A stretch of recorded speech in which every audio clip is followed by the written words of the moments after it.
네, 윤석열 대통령 당선인이 오늘 새 정부 2차 인선을 발표합니다. 사회부 총리 겸 교육부 장관 등 주요 장관 후보자와 함께 대통령 참모 인선도 함께할 전망인데요. 네, 자세한 소식 인수위원회에 나가 있는 취재자 연결을 알아보겠습니다. 방준혁 기자. 네, 삼청동 인수위원회입니다. 윤석열 대통령 당선인은 오늘 오후 2시 기자회견을 열고 장관 후보자들을 직접 발표합니다. 배현진 당선인 대변인이 오전 브리핑을 통해 밝힌 내용인데요. 배현진 대변인은 국민들 삶을 짊어질 책임 내각이기 때문에 당선인이 직접 국민께 소개하겠다는 취지라고 설명했습니다. 앞서 윤 당선인은 지난 일요일 8개 부처 인선을 발표했는데요.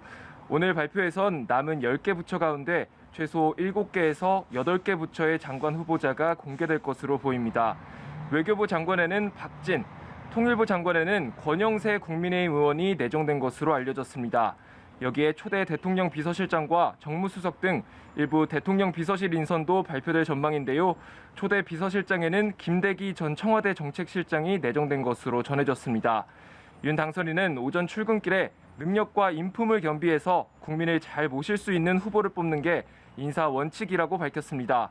이번 인선에는 이른바 안철수계 인사가 얼마나 포함될지에도 관심이 모아지고 있는데요. 안철수 인수위원장은 1차 내각 인선과 관련해 조언을 하고 싶었지만 그런 과정이 없었다며 공개적으로 아쉬움을 표하기도 했습니다. 앞서 1차 내각 인선을 두고서는 성별과 학력, 지역 기준으로 편향이 있다는 비판이 이어졌는데요. 인수위 관계자는 2차 내각 인선도 경륜에 방점을 뒀다며 지역이나 성별에 따른 안배는 고려하지 않았다고 밝혔습니다. 민주당이 검찰 수사권 완전 박탈, 이른바 검수완박 입법 추진을 당론으로 채택을 했죠. 인수위가 이에 대한 입장을 밝혔는데 어떤 내용입니까? 네, 인수위는 어제 긴급 대책회의에 들어간 것으로 알려졌는데요. 오늘 오전 기자회견을 열고 즉각 중단을 촉구했습니다. 기자회견은 정무사법행정분과 유상범 인수위원이 진행했는데요. 유 위원은 민주당의 검수완박 추진은 부패 세력을 수호하기 위해 국가의 수사 기능을 무력화시키는 것이라며 강하게 비판했습니다.